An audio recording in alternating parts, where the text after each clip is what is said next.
پاکستان میں معاشی خانہ جنگی بھی شروع ہو سکتی ہے۔ رات کو پھر جو ہے وہ پاکستان میں پیٹرولیم مصنوعات کی قیمتیں جو ہیں وہ بڑھ جائیں گی۔ اب ایک آئی ایم ایف سے قرض والا ایشو ہے، پھر جناب آپ نے وہاں سے پیٹرول بھی خریدنا ہے، تو اس کی وجہ سے جو پاکستانی قوم پر اس کے جو اثرات ہیں وہ انتہائی منفی اثرات پڑ رہے ہیں۔ جتنا مرضی ایک دوسرے کا نقصان کر لیں، پھر بھی آپ کو ایٹ دی اینڈ ٹیبل پر آنا پڑے گا۔ ابھی مذاکرات کی میز پر آ کر کے بیٹھیں۔ بسم اللہ الرحمن الرحیم، شروع اللہ کے نام سے جس کے قبضے میں ہم سب کی جان ہے۔ تو ناظرین، ایک مرتبہ پھر ایران نے یہ کہہ دیا ہے کہ محدود پیمانے پر یا بڑے پیمانے پر ایران پر امریکہ نے اب دوبارہ کسی قسم کی جنگ مسلط کرنے کی کوشش کی تو پھر اس کا انجام بڑا ہی دردناک ہوگا۔ دردناک قسم کے الفاظ یوز کیے ہیں ایران نے واضح کر دیا ہے کہ ہم پر جنگ مسلط کرنے سے دوبارہ گریز کیا جائے۔ ناظرین، ہم آپ کو یہ بتاتے چلے کہ جو نئی تجاویز ایران نے آبنۂ حرمز کے ایشو پر اور جوہری طاقت کے معاملے پر جو بھجوائی تھی، ان تجاویزوں پر جو ہے وہ امریکہ کی جانب سے ایک کوڑا جواب آ چکا ہے، یعنی ان تجاویزوں کو امریکہ نے مسترد کر دیا ہے۔ اب دیکھنے والی بات یہ ہے کہ اب یہ اونٹ کس کروٹ بیٹھے گا۔ پاکستان جس نے کہ ان دونوں فریقین کو پہلے کے عارضی جنگ بندی کا راستہ دکھایا، پھر اس عارضی جنگ بندی کے ایشو میں توسیع کروائی، اب دیکھنے والی بات یہ ہے کہ یہ مستقل جنگ بندی تک جو ہے پاکستان ان کو کب تک لے کر جاتا ہے۔ پاکستان جو ہے وہ مسلسل انہی کوششوں میں لگا ہوا ہے کہ دونوں فریقین کے درمیان جو ہے وہ مذاکرات کی میز کو دوبارہ جو ہے وہ سجا دیا جائے۔ اس مقصد کے لیے بیک ڈور ڈپلومیسی کا کام پاکستان کے وزیر اعظم جناب شہباز شریف صاحب، پاکستان کے وزیر خارجہ اسحاق ڈار صاحب اور فیلڈ مارشل جناب عاصم منیر صاحب ان کوششوں میں مصروف ہیں۔ اب بات یہ ہے کہ ایران نے تو بہت حد تک لچک کا مظاہرہ کیا،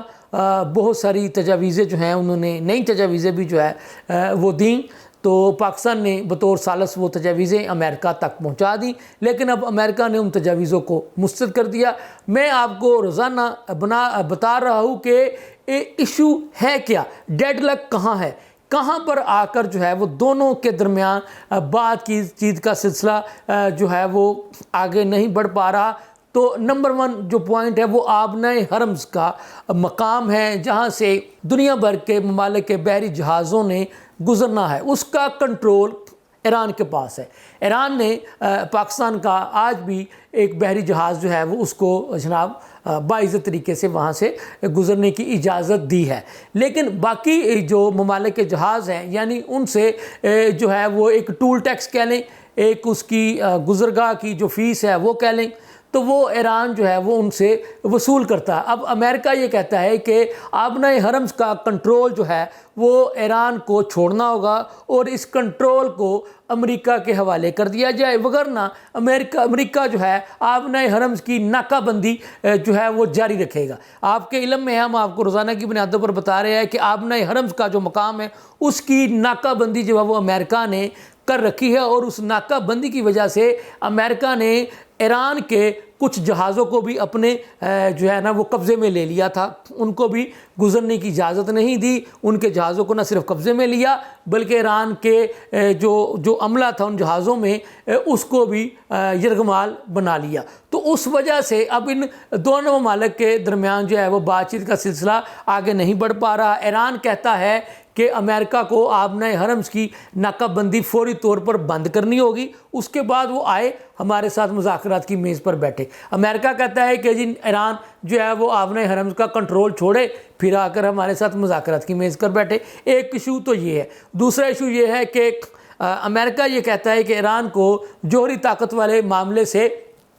پیچھے ہٹنا ہوگا، تو اب وہ اس سے بھی پیچھے ہٹنے کے لیے ایران نے تجویز یہ تھی کہ جی 5 سال تک جو ہے وہ ہمیں یہ کرنے دیا جائے، اس کے بعد بتدریج ایران جو ہے وہ پیچھے ہٹتا چلا جائے گا۔ اب ایران نے، جیسے کہ میں نے آپ کو پہلے بھی بتایا، ایران نے تو لچک کا مظاہرہ دکھایا، آبنۂ حرمز والے معاملے پر بھی اور ایٹمی طاقت والے یعنی جو جوہری جو اس کے جو معاملات ہیں ان کے ایشوز پر بھی۔ لیکن اب امریکہ جو ہے وہ اڑا ہوا ہے، تو امریکہ جو اڑا ہوا ہے تو پھر ایران نے بھی کہا کہ ہم بھی جناب ڈٹے ہوئے ہیں اپنے موقف پر، اپنے موقف کے ساتھ۔ اب ان دونوں کے جو ممالک کے اپنے اپنے موقع پر ڈٹ جانے کی وجہ سے ڈیڈ لاک جو ہے وہ طول پکڑتا چلا جا رہا ہے۔ پاکستان جو ہے وہ روز کہہ لیں یا ہر وقت کہہ لیں انہی کوششوں میں لگا ہوا ہے بیک ڈور ڈپلومیسی کے ذریعے کہ جناب ان کو ایک مرتبہ پھر جو ہے وہ مذاکرات کی میز پر لایا جائے اور ان کو جو ہے وہ اس بات پر دونوں ممالک کو ایگری کیا جائے کہ جناب کچھ لو اور کچھ دو والے معاملات پر عمل کرتے ہوئے فوری طور پر اپنی جو جنگی کشیدہ صورتحال ہے اس کو ختم کریں اور فوری جو ہے وہ مستقل جنگ بندی کا اعلان کریں۔ اب پاکستان تو ان کوششوں میں لگا ہوا ہے، لیکن جب تک دونوں فریقین جو ہیں وہ ایک باقاعدہ ذہن نہیں بنا لیں گے کہ ہم نے اب جنگ نہیں کرنی بلکہ افہام و تفہیم کے ساتھ بات چیت کے ساتھ جو ہے وہ آگے بڑھنا ہے، تو تب تک مستقل امن جو ہے وہ نہیں آ سکتا۔ تو آج یعنی رات کو پھر جو ہے وہ پاکستان میں پٹرولیم مصنوعات کی قیمتیں جو ہیں وہ بڑھ جائیں گی۔ 200 روپے سے اوپر فی لیٹر پٹرول بڑھانے کی سمری وزیر اعظم جناب شہباز شریف صاحب کو ارسال کر دی گئی ہے۔ اب دیکھنے والی بات یہ ہے کہ پہلے ہی 400 روپے لیٹر جو ہے نا وہ پاکستان میں پٹرول فی لیٹر جو ہے وہ فروخت ہو رہا ہے، تو اب اگر اللہ آپ کا بھلا کرے یہ جاتا ہے جو اگر 200 روپے سے اوپر کی جو سمری بنا کر بھیجی 600 روپے فی لیٹر پٹرول کی فی لیٹر قیمت ہو جاتی ہے، تو آپ مجھے بتائیں کہ جناب پاکستان کا جو غریب ہے وہ تو جس کو کہتے ہیں نا کہ اس غربت کے ہاتھوں، اس مہنگائی کے ہاتھوں، اس معاشی صورتحال کے ہاتھوں تو وہ تو زندہ ہی مر کے رہ جائے گا نا۔ اب یہ پاکستان میں ایسی صورتحال کیوں پیدا ہوئی ہے؟ تو یہ ٹرمپ صاحب آپ کی وجہ سے پیدا ہوئی ہے۔ نہ آپ نیتن یاہو کے کہنے پر ایران پر جنگ مسلط کرتے، نہ جنگ ہوتی، اور نہ جناب آپ ایک دوسرے پر ہتھیار تانتے، نہ آپ ایک دوسرے پر ڈرونز اٹیک کرتے، نہ آپ ایک دوسرے پر بمباری کرتے، نہ آپ ایک دوسرے پر میزائل گراتے، تو اور نہ جناب یہ جو آپ نے حرم کا جو ایشو جو ہے وہ آپ نے جو جس کو کہتے ہیں پانی پت کا میدان بنا رکھا ہے، میدان جنگ بنا رکھا ہے، تو نہ جو ہے پاکستان سمیت دنیا بھر میں پٹرولیم مصنوعات کی قیمتوں میں اضافہ ہوتا۔ اب چونکہ وہ